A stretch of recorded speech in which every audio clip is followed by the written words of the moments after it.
So hey what's up guys, it's your mister Parveen Scott is here. और मुझे पता है इस बार वीडियो बहुत ही ज़्यादा लेट हो गई, बट क्या करूँ, मैं वॉइस रिकॉर्ड नहीं कर पा रहा था due to some personal reasons.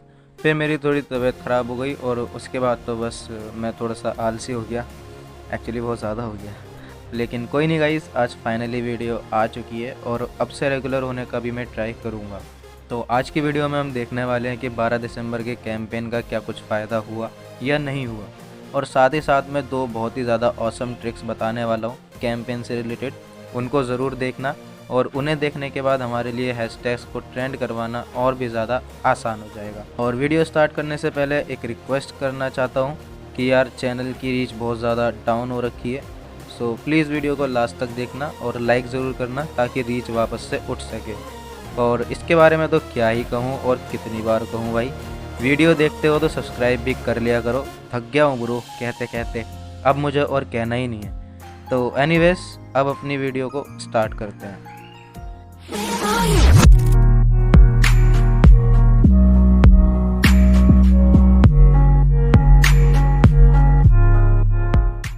सबसे पहले तो मैं आपको ट्विटर के बारे में थोड़ा सा गुप्त ज्ञान देना चाहता हूँ जो शायद कोई और नहीं देगा। हम सबको ये पता है कि ट्विटर पर कैंपेन्स होते हैं और उन कैंपेन्स में हम अपने मन चाहे हैशटैग्स को ट्रेंड करवाकर अपनी डिमांड दुनिया को दिखा सकते हैं। लेकिन क्या ट्विटर पर सिर्फ हैशटैग ही ट्रेंड होते हैं? वेल नहीं, ट्विटर पर हैशटैग्स के अलावा भी एक और चीज़ ट्रेंड करती है और वो है कुछ स्पेसिफिक कीवर्ड्स। क्यों नहीं समझे? So let me explain it for you. किसी भी हैशटैग को ट्रेंड करवाने के लिए हम क्या करते हैं, एक सेम हैशटैग को हर कोई यूज़ करके ट्वीट करता है और उस हैशटैग के 1 मिनट में कम से कम 1500 ट्वीट्स अगर हो पाए तो वो हैशटैग ट्रेंड में आ जाएगा। अब इसी तरह से अगर सब लोग हैशटैग्स के बदले किसी एक स्पेसिफिक वर्ड या कीवर्ड को अपने ट्वीट्स में लिख के ट्वीट करें तो कीवर्ड भी सेम हैशटैग्स की तरह ही ट्रेंडिंग में आ जाएगा। बट द फैक्ट इज़, जो भी वर्ड या वर्ड्स आपको ट्रेंडिंग में लाने हैं वो सब लोगों को एकदम सेम टू सेम लिख के ट्वीट करना होगा। फॉर एग्जाम्पल, अगर आपको परमैन को ट्रेंडिंग में लाना है तो हमें सबको मिलकर अपने ट्वीट्स में एग्जैक्टली सेम टू सेम परमैन लिखकर ट्वीट करना होगा and that's all, परमैन word trending में आ जाएगा। बट वेट, हमने तो कितने कैंपेन्स कर लिए, भर भर के ट्वीट्स कर लिए, परमैन तो सब ट्वीट्स में लिखा था, बट फिर भी हमेशा सिर्फ हैशटैग इंडिया वांट्स परमैन ही क्यों ट्रेंडिंग में आता है? वेल, ऐसा इसलिए क्योंकि इंडिया वांट्स परमैन का हैशटैग मोस्ट फेमस हैशटैग बन चुका है और उसमें जो परमैन आता है ना, वो हैशटैग के अंदर आता है, कैप्शन में नहीं। और कैप्शन में सिर्फ कुछ ही लोग परमैन लिखते हैं, और अगर हम कैप्शन में सिर्फ इंडिया वांट्स परमैन का हैशटैग लिख के कैप्शन में लिखें we want Perman movie in Hindi, तो उससे हमारा हैशटैग तो ट्रेंड में आएगा ही आएगा, साथ ही साथ हमारा एक स्पेसिफिक कीवर्ड जो कि है we want Perman movie in Hindi, वो भी ट्रेंडिंग लिस्ट में रैंक करेगा। लेकिन हमें सबको अपने सारे ट्वीट्स में एग्जैक्टली सेम टू सेम तरीके से ये कैप्शन लिखना होगा। अगर कैपिटल स्मॉल का भी डिफरेंस हुआ तो सारा खेल खराब हो जाएगा। तो चलो, अब मुझे लगता है कि आपको समझ आ गया होगा अच्छे से कि मैं क्या समझाना चाहता हूँ। बट वेट, इसका हमें क्या फ़ायदा मिलेगा, या फिर अगर हमने इसे ट्राई किया तो इससे क्या कोई नुकसान भी होगा? तो नुकसान की बात अगर मैं करूँ तो मुझे नहीं लगता इससे कोई नुकसान होने वाला है, बट हाँ, इससे हमारा एक फ़ायदा ज़रूर होगा और वो आपको आगे वीडियो में बताऊंगा। बट उससे पहले हम जान लेते हैं कि 12 दिसंबर का जो कैंपेन था उसका क्या फ़ायदा हुआ। तो मेरे हिसाब से इस कैंपेन का ना तो कोई नुकसान हुआ है और ना ही कोई फ़ायदा हुआ है, क्योंकि हमेशा की तरह इस बार भी डिज्नी ने कोई रिप्लाई नहीं दिया, ना ही कोई अपडेट मिला, ना ही पॉपुलैरिटी में कुछ इंक्रीज़ हुआ। हाँ, कुछ नए नए लोगों ने इंडिया वांट्स परमैन को ऑब्जर्व ज़रूर किया, जिनमें से काफ़ी सारे लोगों ने उसको अपना फेवरेट कार्टून या एनीमे बताया और अप्रिशिएट किया। कुछ वेरीफाइड अकाउंट्स ने भी हमारे लिए ट्वीट किया और कुछ हेटर्स ने मजाक भी उड़ाया और ऑलमोस्ट शाम तक हमारा हैशटैग ट्रेंड में रहा था। रही बात मार्वल एचक्यू पे न्यू एपिसोड्स आने की, तो कैंपेन की वजह से न्यू एपिसोड्स नहीं आए, क्योंकि सीज़न 5 का फर्स्ट न्यू एपिसोड जो मार्वल एचक्यू पे आया था, एक्चुअली एक नहीं 2 एपिसोड आए थे, उनमें से एक था पाको सीक्रेट डायरी, वो 3 दिसंबर को ही मार्वल एचक्यू पर आ गया था। और आप स्क्रीनशॉट में देख सकते हो, उस दिन इस बंदे ने देखा था वो एपिसोड और तभी इसने ग्रुप में भी पोस्ट कर दिया था। वैसे परमैन अभी मार्वल एचक्यू पे मंडे टू फ्राइडे सुबह 9 बजे टेलीकास्ट होता है और उसमें दिखाने वाले 3 में से 2 एपिसोड्स न्यू होते हैं, तो आप देख सकते हो अगर आप देखना चाहो तो। और अगर आप रिकॉर्ड कर सकते हो तो ज़रूर करना, ताकि उनको वो लोग भी देख पाए जो टीवी पर नहीं देख सकते हैं। तो ओवरऑल अगर मैं बात करूं इस कैंपेन की, तो इस कैंपेन का ना तो कोई नुकसान था और ना ही कोई फ़ायदा था।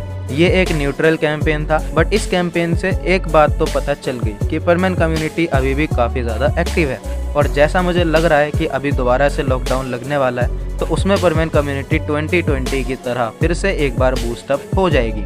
अब मैंने आपको बताया था कि हैशटैग के अलावा हम किसी स्पेसिफिक कीवर्ड को भी ट्रेंडिंग में ला सकते हैं, बट उसका क्या फ़ायदा होगा। तो जैसा कि मैंने बताया, इंडिया वांट्स परमैन हैशटैग को ट्रेंडिंग में देख के काफ़ी सारे लोग इसको मिसरीड करते हैं और मीमर्स और ट्रोलर्स इसके ऊपर हेटफुल मीम्स बनाने लगते हैं। ऐसा हमारे साथ हर कैंपेन में होता है, लेकिन क्यों? क्योंकि इंडिया वांट्स परमैन में कोई भी स्पेस नहीं है, जिसकी वजह से कोई नया बंदा जिसे परमैन के बारे में नहीं पता, वो पहली नज़र में इसको मिसरीड ही करेगा।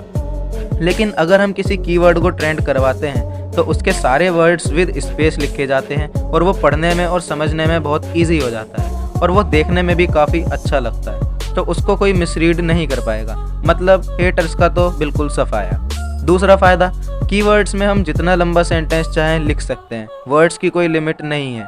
लंबा सेंटेंस लिखेंगे तो भी वो इजीली समझा जा सकेगा, लेकिन हैशटैग में अगर आप ज़्यादा लंबा कुछ लिखते हो तो उसकी खिचड़ी बन जाती है और उस खिचड़ी को हम खा भी नहीं पाएंगे। जैसे मान लो हमें मूवी को हिंदी में डब कराने के लिए रिक्वेस्ट करनी है, तो दो तरीके से कर सकते हैं। तो हैशटैग में लिख के और एक सुंदर से सेंटेंस में लिख के, जैसा आपको स्क्रीन पे दिखेगा। अब ये बात मैं आपके ऊपर छोड़ता हूँ कि हमें इन दोनों में से किसको यूज़ करना चाहिए, एक खिचड़ी को या फिर एक अच्छे से सेंटेंस को। नीचे कमेंट में ज़रूर बताना। अब लास्ट में एक ट्रिक और है जिससे आप एक झटके में ढेर सारे ट्वीट्स कर सकते हो। आपको सिंपली सबसे पहले अपना डाटा ऑफ कर देना है, मतलब जो भी आप इंटरनेट के लिए यूज़ करते हो, मोबाइल डाटा या वाईफाई जो भी है, आपको उसे पहले ऑफ कर देना है। उसके बाद ट्विटर में आके आपको अपने पसंद के हैशटैग के ट्वीट्स को लिख के सेंड कर देना है। उसके बाद आपको नोटिफिकेशन पैनल में कुछ इस तरह से सेंडिंग ट्वीट का एक पॉपअप देखने को मिलेगा, लेकिन ये ट्वीट सेंड नहीं होगा क्योंकि आपका डाटा ऑफ है। अब आपको जितने चाहें उतने ट्वीट्स इसी तरह से सेंड कर देने हैं और जब आप अपने हिसाब से ट्वीट्स कर लो, जैसे आपने 100 ट्वीट्स सेंड कर दिए, तब आपको डाटा ऑन करना है और डाटा ऑन होते ही गोली की रफ्तार से आपके ट्वीट्स सेंड होने लगेंगे। तो है ना कमाल की ट्रिक। लेकिन मैं रिकमेंड करूँगा कि जब आप कैंपेन रखो और उसके एक सिलेक्टेड टाइम से पहले कम से कम 100 लोग अपने अपने 100 ट्वीट्स को इसी तरह से सेंडिंग में लगा लेना और एक साथ सेम टाइम पे ट्वीट्स सेंड करना, और इससे सिर्फ कुछ ही सेकेंड्स में 10K प्लस ट्वीट्स सेंड होने लगेंगे। और फिर नेक्स्ट 10 मिनट्स में फिर से डाटा ऑफ करके जितने ट्वीट्स सेंडिंग में लगा पाओ लगा लेना और फिर 10 मिनट बाद सब एक साथ ट्वीट्स को सेंड करना। ये बहुत ज़्यादा इफेक्टिव ट्रिक रहने वाली है ट्रेंड करवाने के लिए। सो आई होप आपको वीडियो में बताई हर बात अच्छे से समझ आ गई होगी। अगर इस वीडियो में अभी तक बैठे हो, देख रहे हो, तो लाइक ज़रूर कर देना, क्योंकि इतनी देर बैठ लिए, थोड़ा सा कष्ट करके लाइक भी कर दो, कुछ जाएगा नहीं तुम्हारा। चैनल पे नए हो तो सब्सक्राइब भी कर लेना। वैसे ये मुझे बोलना नहीं था बट भूल गया, सॉरी। सो आज की वीडियो में बस इतना ही। मैं मिलता हूँ आपसे नेक्स्ट वीडियो में, तब तक के लिए stay tuned, stay safe, bye bye and thanks for watching.